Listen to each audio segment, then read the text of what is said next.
Good evening, friends. This is your host to welcome you through the creaking door into the inner sanctum. Come in and let me introduce some new guests.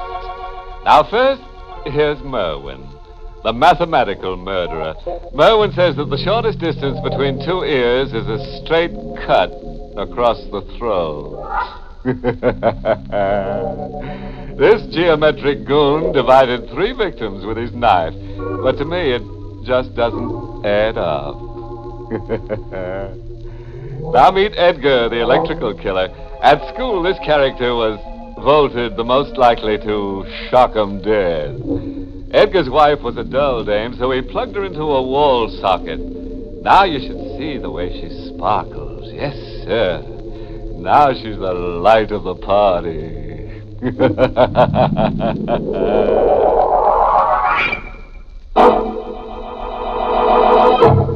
Tonight's Inner Sanctum mystery, The Unburied Dead, was written by Ed Adamson and Bob Sloan and stars Miss Leslie Woods in the role of Claire with Everett Sloan as Max. Say, folks, if you hear a blood-curdling scream, it's just our pet vampire Oscar howling outside. But don't worry, you may be lucky this evening because some nights Oscar just doesn't give a hoot. Well, now I'll take my spade and uncover tonight's terrible treasure. A short distance from the railroad tracks, the man and the woman stand in the rain, looking down into the grave. The woman searches her mind, diving deep into the past for the strange, unremembered events. If I could only remember. If I could only go back beyond that day on the ship. Then I would know who I am, who I really am. He stands here next to me and says I buried a man in that grave. A man I murdered. That day on the ship, that's the day I woke up and found myself in this nightmare. That day on the ship. I was on the promenade deck, resting in a steamer chair. I must have fallen asleep, and when I woke up, I had an odd, dizzy feeling. I started to get up out of my chair, and then I heard her voice for the first time. May I help you, dear? What? May I help? I've been watching. You seem to be ill. Oh, well, I was feeling a little under the weather, but I'm all right now. Are you sure? Yes, thank you. I'll just have my... Well, what's the trouble? My husband, he's gone. Now, you mustn't excite yourself. Well, he was sitting right here next to me where you are now. You're mistaken. Oh, no, There I'm not. wasn't any man sitting next to you. I've been in this chair since this morning. Well, that's just not true. Ralph was here. Look, you're ill. I'd better take you to the ship's doctor. No, please. But you're not well. I know what I'm saying. My husband was sitting in that chair, and I've got to find him. Your husband isn't on this boat. That's a lie. He is, too. Now, why would I want to lie to you? Well, I don't know, but you're trying to hide something. He's disappeared, and you're trying to hide it from me. You're just upset. You don't remember. Remember? What are you talking about? You don't remember me, do you? You don't remember that my name is Mrs. Ferris. Ferris? I never saw you before in my life. You don't remember that we met on the pier, that we came aboard the ship together, Mrs. Denson. Denson? My name isn't Denson. You're mistaken. My name is Kramer. Claire Kramer. And excuse me, I've got to find my husband. He isn't on this boat. He is. Mrs. Denson, look at the dress you're wearing. This isn't my dress. It's black. I never wear black. Don't you remember telling me that your husband is dead? My head started to spin. And then I felt a sharp pain as I tumbled into a bottomless pit. When I came to, I was lying in a bed in a room that was all white. And next to the bed, there was a table with surgical instruments on it. All right, here, drink this. Who are you? I'm the ship's physician, Dr. Ferris. Ferris? Her name was Ferris. My wife. She brought you here. You had an accident. An accident? Yes, you fainted up on deck. You're in it, too, you and your wife. Let me out of here. No, first you must rest. No, let me out of here. I've got to find my husband, Ralph. Your husband is dead. You told my wife he died 6 months ago. No, I didn't. This is a trick. Now, You're trying Mrs. Denson. My name isn't Denson. It's Kramer.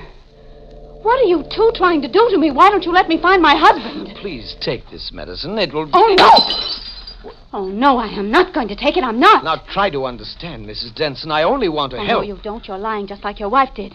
You're trying to keep me away from Ralph, but he's on the ship someplace. I can prove it. He was with me when we came aboard in New York. It's just your... In New York. It's just your... This boat didn't sail from New York. It left Liverpool 5 days ago. Liverpool? 5 days ago? Oh, no, that isn't true. We dock in New York tomorrow. Here. Here's your passport book. Look at it. Your passport with your name. Well, there. There, that proves it. That picture, that's not me. That's another woman. Here. Look in this mirror. You see? My face. What have you done to me? What happened to my face? Oh, nothing. When you fainted up on deck, you fell and cut your chin.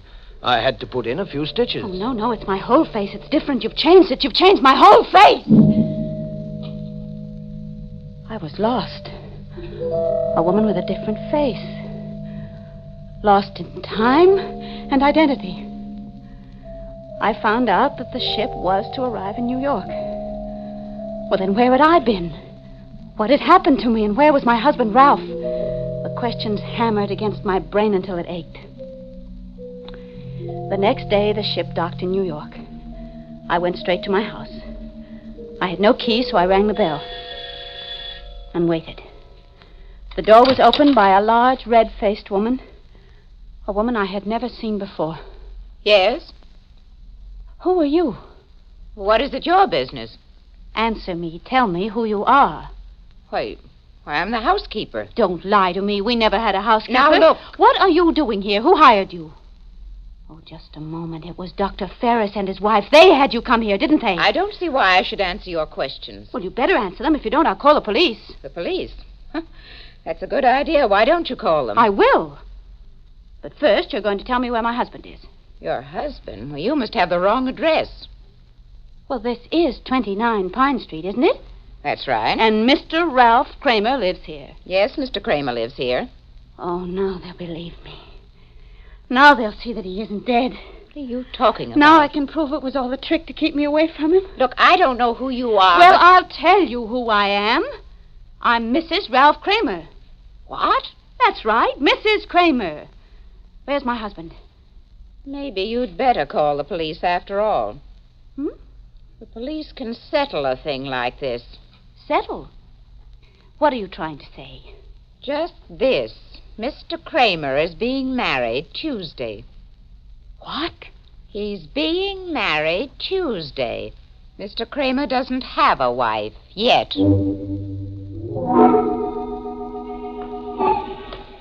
I left the house and walked blindly down the street. She said Ralph was being married Tuesday. She said he didn't have a wife. Well, if he didn't have a wife, then who was I? Who was this person who wore black? This person with a different face? This person with my brain? When I came to the corner of the block, a car stopped suddenly in front of me. Hey, lady, you ought to look where you're going. Oh, what? Another inch and I would have hit. Hey, you all right? Yes, I'm all right. You look kind of funny, like you were sick. I'm all right. Can I give you a lift? Oh, well, I'm going downtown, yes, to the Wentworth building. Hop in. I'm going right past it. Thank you. Wentworth building, huh? Yes, my husband's office is there. I see. What were you doing at 29 Pine Street? 29 How did you know I was there? I was watching you. What? Just keeping my eyes open. You were following me. You purposely tried to run me over. Oh, no. I just wanted to get you in the car. You're in with them, with Dr. Ferris and his wife. Dr. Ferris? Never heard of him. If you don't stop this car and let me out, I'll scream. Go ahead. Scream your lungs out. There's a policeman down at the next corner. He'll hear me. You don't need the cop on the corner. You're talking to one right now. What? Plainclothes Homicide Division. Keith is the name. Are you a policeman, really? Uh-huh, really.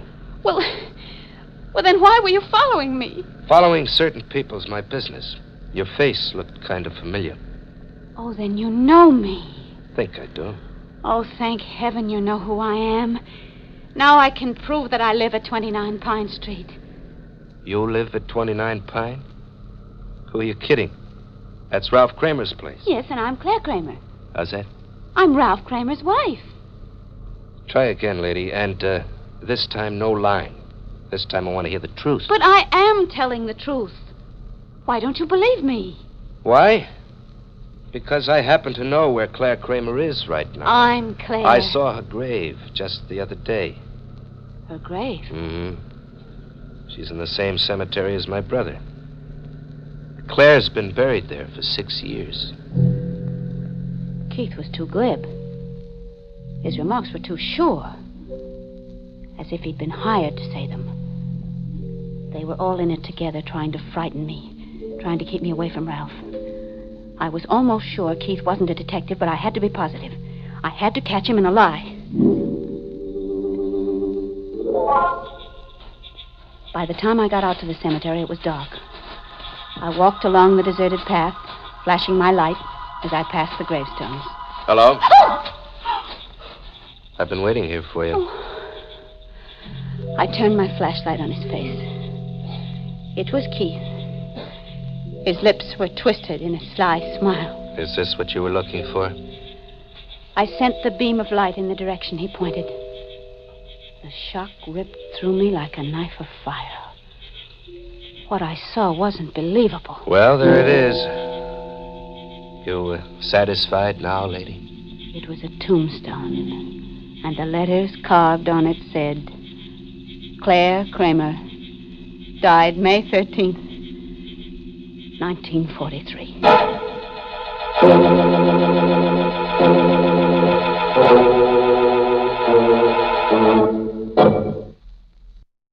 That Claire Kramer is kind of dumb, isn't she? Doesn't know herself from a corpse in the ground. Still, at that, it's rugged to come face to face with your own tombstone. Yeah, it's enough to kill you. Claire's what you might call a real dead-end doll. And hey, talking about her face, looks like somebody cut up her nose to spite her life. You think Claire's been having a tough time, do you? Well, hold on to your coffin handles and see how things can go from bad to a hearse. I stared at the tombstone, not believing what I saw. The words on it said I was dead, that I died 6 years ago. I turned to the man who called himself Detective Keith. You satisfied now, lady? It can't be. I'm alive. Can't you see that I'm alive? I'm not buried there. That's someone else in that grave. Come on, you're going with me. Where are you taking me? You'll find out soon enough. But what do you want with me? What have I done? Killed a man, maybe? What? Here. Look at this police circular. Found it in my car a minute after I let you go. But... I knew I saw you someplace before. Now go ahead, look at it. Wanted for murder? Mm-hmm. And the picture there is yours, or your twin sisters. That's not possible. Come on, let's go. Wait, can't you understand? I'm not this woman in the circular. Pictures don't lie. I'm not her. I may look your like her, but I'm fingerprints not. will settle it. We've got her fingerprints on the circular. Now all I have to do to check is get yours. Now let's go. Hey, wait! I wrenched myself loose from his grip. Stop! I started down the path between the graves. Stop, you fool! Stop right I kept running. One of his bullets burned through my left arm with a terrible tearing pain. In a moment, Keith was standing over me. I wasn't smart. The next shot, and I would have killed you. Now, come on, get up. The flashlight was still in my right hand. When he bent over to pull me up, I pounded it against the side of his head. Oh. He tumbled sideways to the ground, unconscious. Then I got up and ran. I ran as fast as I could.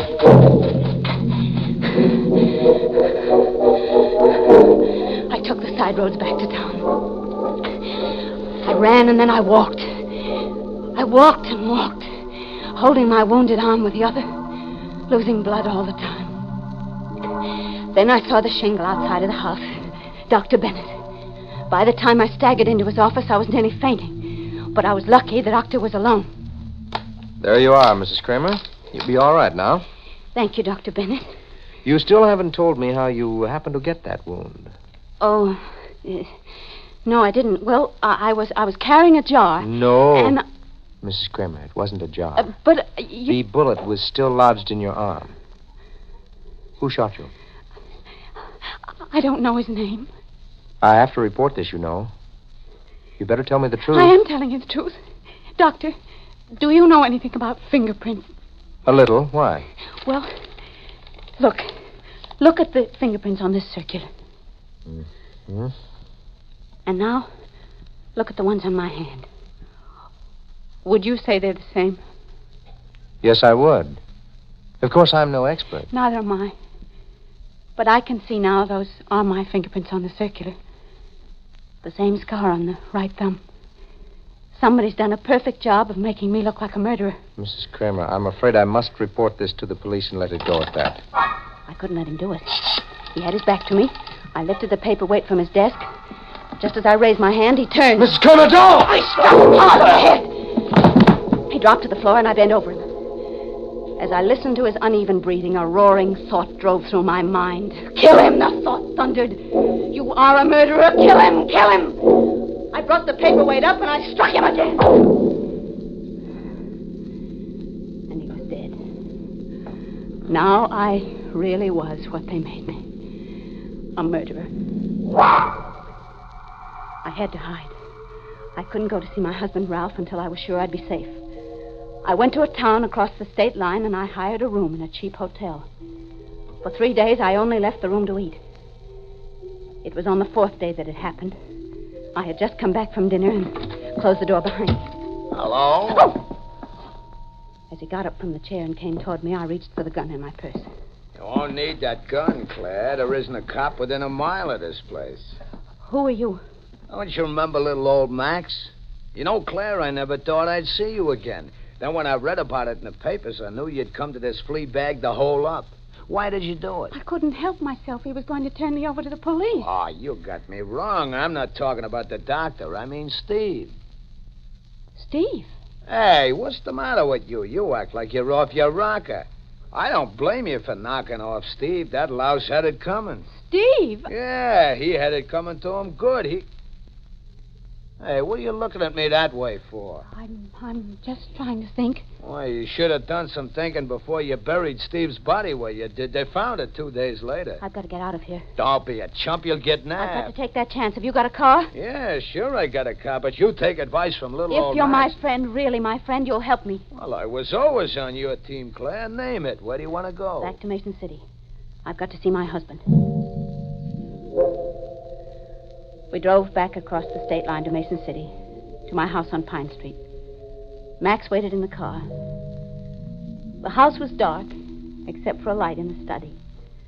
I stood on the terrace outside the French doors, and Ralph was sitting in the room alone, reading a book.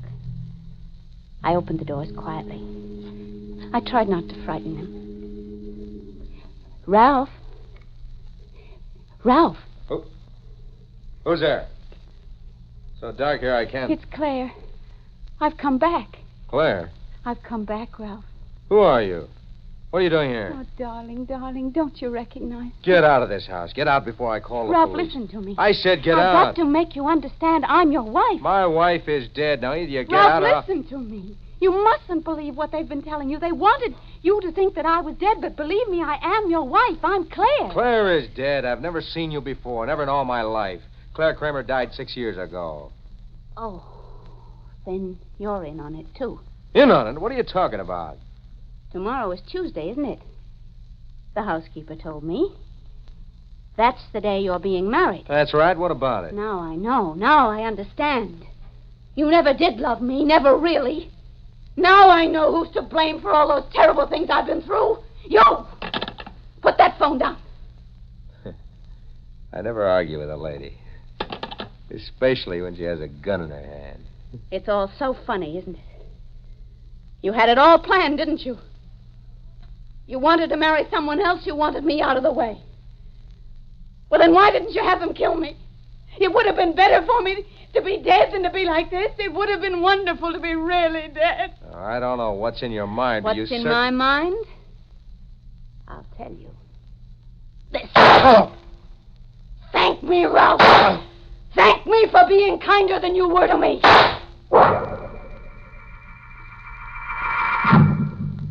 Max came into the house when he heard the shots. I had him carry the body to the car. As we headed out of town, a heavy rain started to fall. I had no destination in mind, but an unseen force seemed to control my hand on the wheel.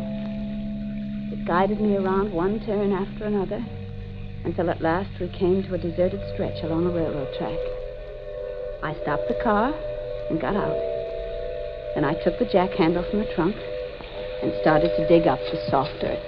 Hey, Claire, what do you think you're doing? There's no time for questions. Help me. I'm going to bury the body here. Are you nuts? We've got to hide his body, Max. What's not here? Don't you remember this place? Don't it look familiar to you? Familiar? Yes, I think it does, but I can't quite remember. Oh, if you don't remember this place, you really blew your top. Will you stop talking like that and tell me what's wrong with this place? Why can't I bury him here? Because if you remembered, you'd know it was the same place you buried Steve. If I could only remember. If I could only go back beyond that day on the ship. Then I would know who I am. Who I really am. He stands there next to me and says I buried a man in that grave. A man I murdered.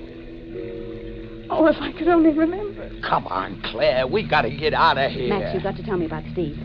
Why did I kill Steve? You killed Steve just the way you knocked off that other guy tonight. Maybe he had it coming to him, too. That's your business. But you didn't tell me why I killed Steve. Steve Denson was your husband. Oh, Max.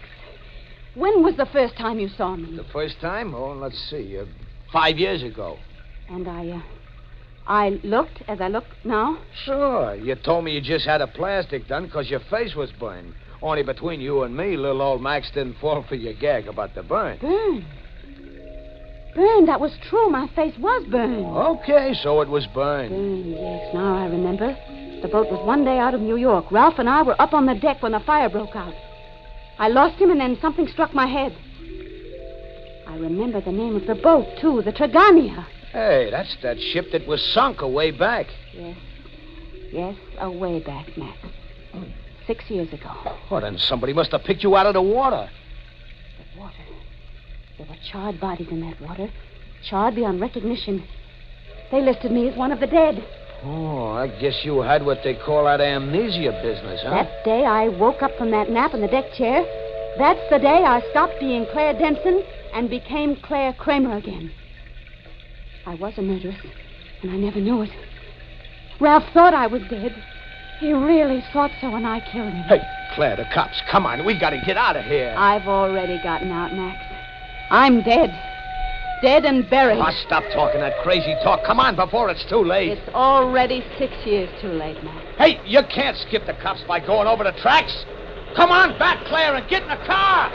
Claire, you can't make it that way. The train! Look out!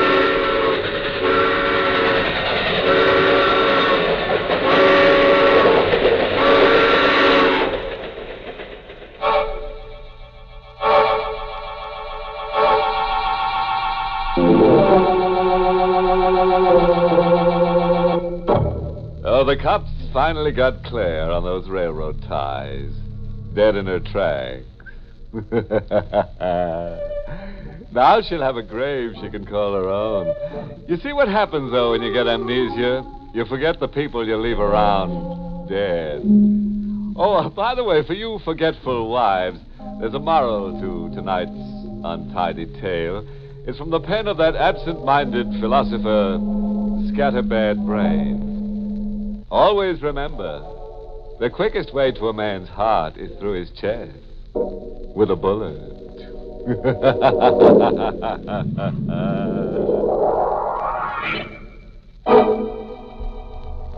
Inner Sanctum was heard in the United States over CBS, the Columbia Broadcasting System, and has been rebroadcast for servicemen and women overseas through the facilities of the United States Armed Forces Radio Service, the voice of information and education.